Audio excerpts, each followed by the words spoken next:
And we continue with page 59 from our book, Success with the Gentle Art of Verbal Self-Defense. Recognizing and responding to the satire modes. Virginia Satir, a famous family therapist, discovered that when people are involved in confrontations or non-casual language interactions, their language behavior tends to fall into one of 5 consistent modes. She gave them the following names: blaming, placating, computing, distracting, and leveling. The greater the stress people are under, the more likely they are to select the satire mode they're most comfortable with and to have difficulty communicating in the other modes. The usefulness of this information is not limited to therapy. Knowing the satire modes well, being able to recognize them when others use them, and being able to frame your speech in the satire mode most effective for the situation is a powerful technique for taking control of your own language behavior. You'll find it easy to recognize the satire modes once they have been described to you. They are already part of your internal grammar, but they're stored in your memory without any useful index labels. Here's a quick description of each one so that you can tack the labels on for future use. Blaming. People who use blamer mode are openly hostile and belligerent. They use lots of I, you words, and words like every, always, never, nobody, nothing. They make accusations and threats. They give direct and abrupt orders. Their body language is threatening. They shake their fingers and their fists at people. They loom over people. They frown and scowl and peer at others. They speak too loudly, or they spit out their words between their teeth, or they hiss at you. They put an unusual number of strong, emphatic stresses on words and parts of words in their sentences. This is a typical blaming utterance. Why don't you ever consider what anybody else in the firm might want? You always have to do everything your way. Placating. People who use placator mode also use I, you words and unusual strong stresses a great deal. But instead of appearing belligerent and overbearing, they appear desperately anxious to avoid giving offense. They plead and cajole and whittle. They praise excessively. They hedge even the smallest request heavily. Their body language, Satir said, will remind you of a Cocker Spaniel puppy. A typical placating utterance is, "Oh, you know how I am. Whatever everybody else wants to do is okay with me." Computing. People use computer mode, avoid I, you words, and do everything they can to restrict their language to generalizations and abstractions rather than the personal. They try for the most emotionless and neutral communication possible. Their body language is minimal, a flat tone of voice, very little movement, a single non-committal facial expression. This is typical computing utterance. There is undoubtedly a good reason for this delay. No sensible person would be alarmed. Distracting. People in distractor mode appear to be totally disorganized, if not panicked. They cycle rapidly through the other modes. A sentence or two of blaming, then a switch to computing, back to blaming, on to placating, and so on. As the word patterns cycle, the body language cycles too. And the effect is, as the label suggests, distracting. Here is a distractor talking. One would think that some planning would be done prior to an urgent meeting. There is no excuse for failure to plan, and I am not going to put up with this kind of garbage wasting my time like this. But what do I know? Shoot, I'll bet these people had some kind of emergency that kept them from doing any planning, and so on. Leveling. The language behavior of the person in leveler mode is recognized by the absence of the word and body language patterns characteristic of other satire modes. It is the diagnosis of exclusion. There is no typical leveler utterance. Leveling will always be the simple truth in that particular context. To the extent that the leveler knows the truth, the leveler, who can't stand the sight of you, will say, "I can't stand the sight of you," and the body language will be appropriate for these words. Warning. Since leveling can always include the same words as those used in any other satire mode, it's important not to be confused by the words themselves. Compare the two sentences below. Blaming. Why are you leaving so early? Frown on face, fist clenched at sides. Leveling. Why are you leaving so early? Expression of neutral concern and a relaxed posture. Remember that language is a feedback loop. Suppose person X opens in a language interaction in a given satire mode. For person Y to respond in the same satire mode is feeding the loop begun by person X. When you feed any such loop by matching the satire modes you have recognized, the results are predictable as follows. I'll show you this one. You can see that. Enough light on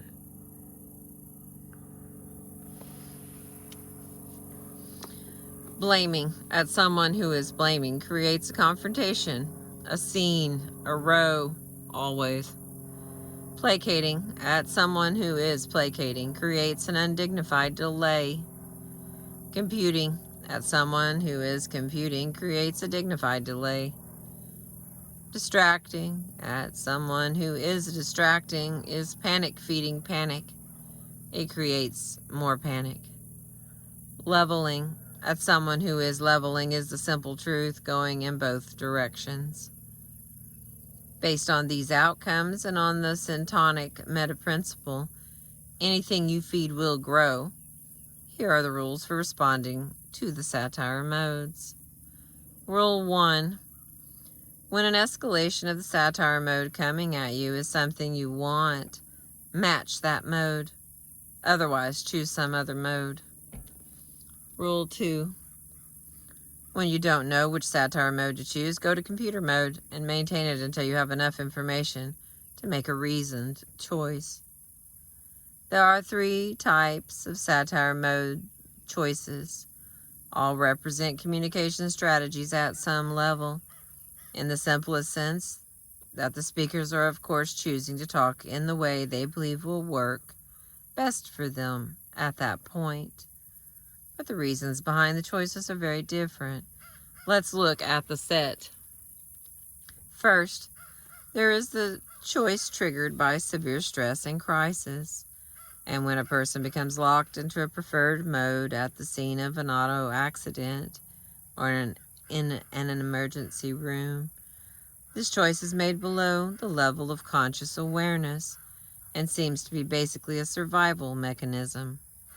Second, there is a choice made either consciously or unconsciously, but naively, often with a resulting mismatch between internal knowledge and feelings and their external expression, as follows. People who feel insecure and powerless choose blamer mode because they are convinced that nobody will do what they want unless they throw their weight around. The inner message is, "I have no power." The outer message is, "I have all the power." People who care desperately, whose greatest fear is that others will become angry with them, choose the "I don't care. Whatever you want is okay with me" language of placator mode. The inner message is, I care so terribly. The outer message is, I don't care at all. People who are alarmed by the intensity of their emotions choose computer mode in an attempt to hide them.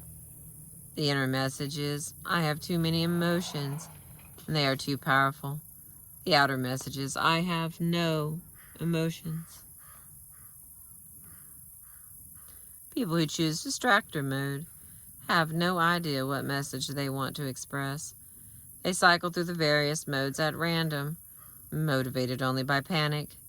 The inner message is, help, I don't have anything to say. The outer message is, help, I have to say everything. People who choose leveler mode are the exception. All three of their communication channels, inner feeling, words, body language, match. This self-syntonic state is often referred to as congruence. Third, there is a third type of satire mode choice, the systematic skilled choice made by someone who understands the modes and how they are best used. When you select your own satire mode as a strategic response to someone else's, using the rules given above, that is a systematic skilled choice. I cannot emphasize too strongly the necessity for knowing which of these kinds of satire mode choice you are observing. You need to know whether a suggestion that you should make all the decisions is coming from a leveler or a placater. You need to know whether someone's open attempt to display power is the phony display of the blamer or reflects a leveler's honest conviction. The success of your action depends upon your having such information. Fortunately, it is always available to you using the third syntonic's meta principle.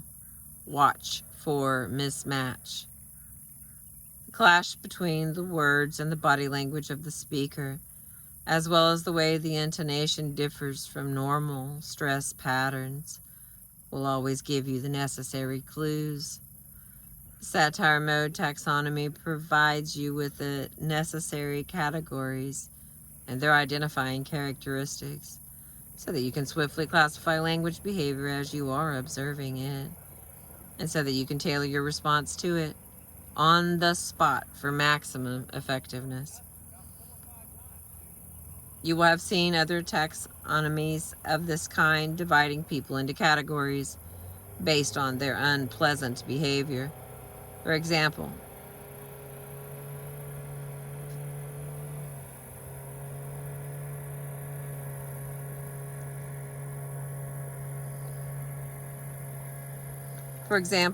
there is the very successful book, tape course, and seminar series by Dr. Robert M. Bramson, Coping with Difficult People.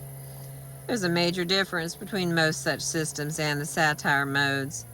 The satire mode a person chooses is a function of the situation, not a label for the personality, and will shift accordingly. Nobody is a blamer, or a placater, or a leveler. Rather, people consistently choose a particular satire mode for a particular role or situation in their lives.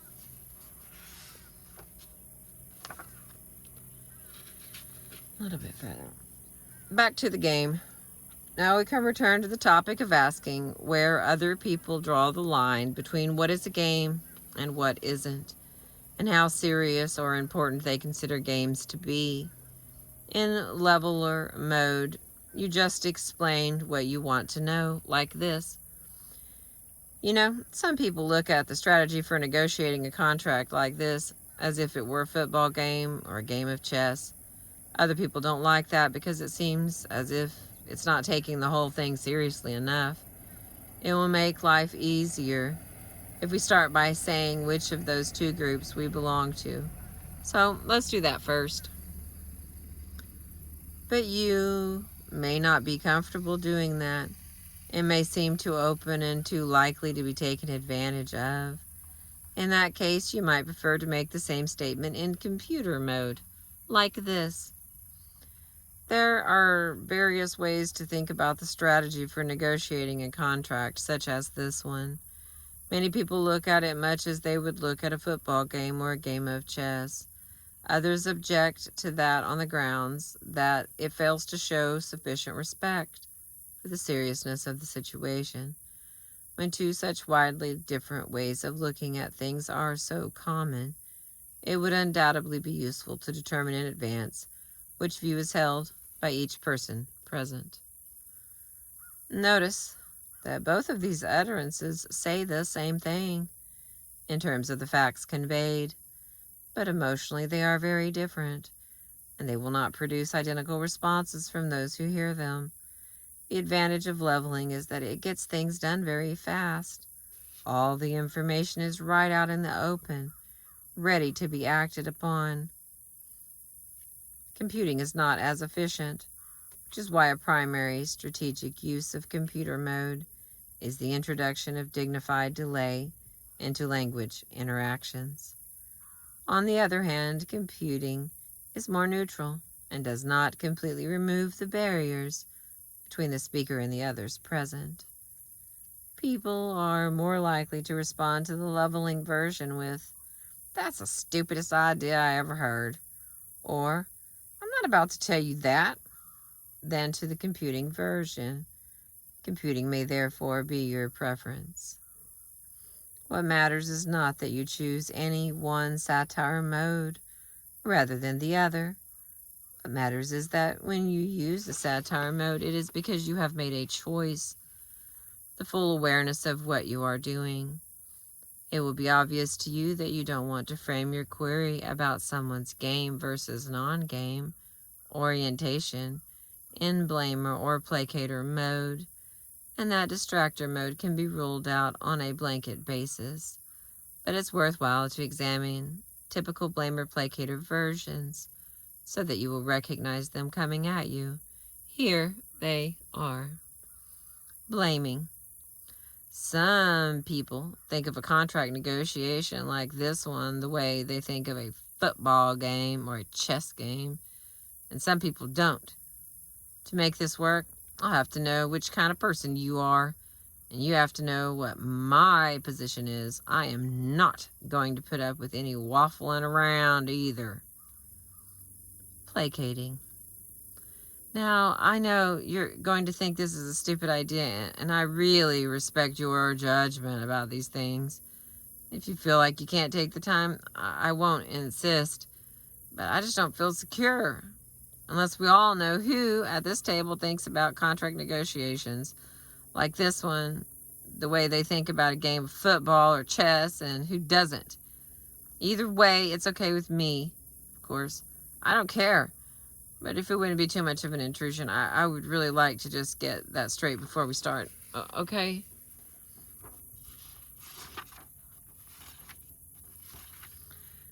Alright, I'm going to stop there, and that'll leave us about 12 minutes of the last of chapter 4.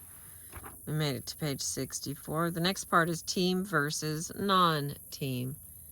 I sure appreciate you being with me and listening to my reading of my books, What Made Me. Thank you for listening.